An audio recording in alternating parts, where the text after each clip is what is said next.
Toda Constitución tiene tres funciones posibles, correspondientes, simplificadamente, a tres fases históricas sucesivas y acumulativas, respectivamente conectadas a su vez a los tres elementos de nuestra actual forma de Estado y también a las llamadas tres generaciones de los derechos. En primer lugar, la Constitución tiene una función negativa, propia del Estado liberal de derecho y de los derechos de libertad, lo que el Estado no puede hacer. En segundo lugar, una función positiva, propia del Estado democrático y de los derechos de participación, lo que el Estado no puede hacer,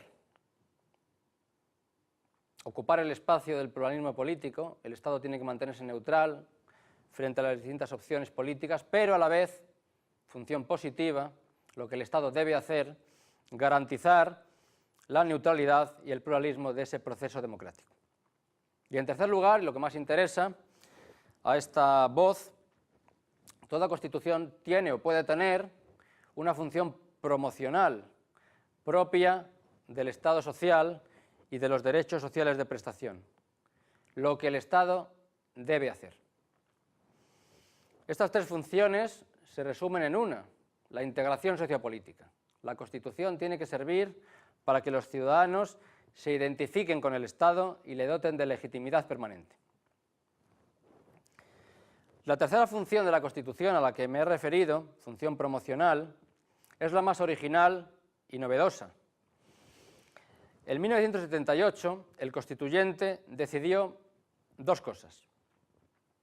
En primer lugar, para salvar el consenso, posponer una serie de decisiones al legislador futuro, los que se han llamado compromisos dilatorios, comprometiendo a ese legislador a dictar una serie de leyes, sustrayéndolas así a la regulación de la Administración, reserva de ley. Pero también, y en segundo lugar, el constituyente de 1978 decidió diseñar un programa político futuro, especialmente en materia social, teniendo en cuenta el atraso relativo de nuestro país en materia social en comparación con los países europeos de nuestro entorno. Esta visión de la Constitución se traduce sobre todo en el pórtico de los derechos o las normas que lo desarrollan, que es el artículo 9.2, donde se destaca la labor del Estado de remover los obstáculos, entre otras cosas, que dificultan que la libertad y la igualdad de los ciudadanos sean reales y efectivas. En este artículo queda muy claro que la Constitución se configura como un punto de partida. Es decir, propone un trabajo futuro para el poder público y marca un horizonte más o menos utópico a desarrollar. Esta función programática de la Constitución ha sido criticada por parte de la doctrina desde una concepción absolutista de la democracia. Se dice, si obligáramos al legislador o en general al Estado en el futuro a desarrollar un determinado programa, se estarían limitando las opciones políticas y el pluralismo asociado al principio democrático. Ahora bien, en ningún lugar de la Constitución se dice que el principio democrático sea absoluto. Al contrario, debemos considerar desde la interpretación conjunta del artículo 1.1 de la Constitución que se impone un equilibrio entre democracia y Estado social. No puede ser absolutamente libre el legislador, tiene que estar obligado a desarrollar determinados objetivos. Desde el punto de vista de la función resumen de todas las funciones de la Constitución, la integración sociopolítica, es clara la necesidad de este equilibrio.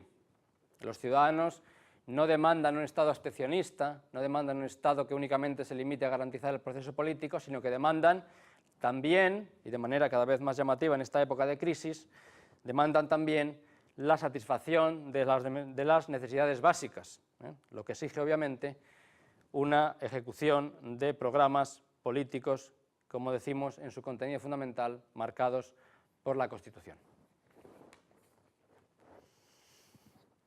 La función programática de la Constitución se concentra, sobre todo, en el capítulo tercero del título primero, denominado de los principios rectores de la política social y económica, que han venido siendo interpretados en numerosas sentencias por nuestro Tribunal Constitucional, prueba de que que incorporan auténticos mandatos y auténticas obligaciones positivas al legislador. Sin embargo, en términos prácticos, los mandatos que mejor pueden exigirse son los relacionados con derechos fundamentales, inclusive sociales. Remitimos al respecto a lo dicho en la grabación sobre inconstitucionalidad por omisión.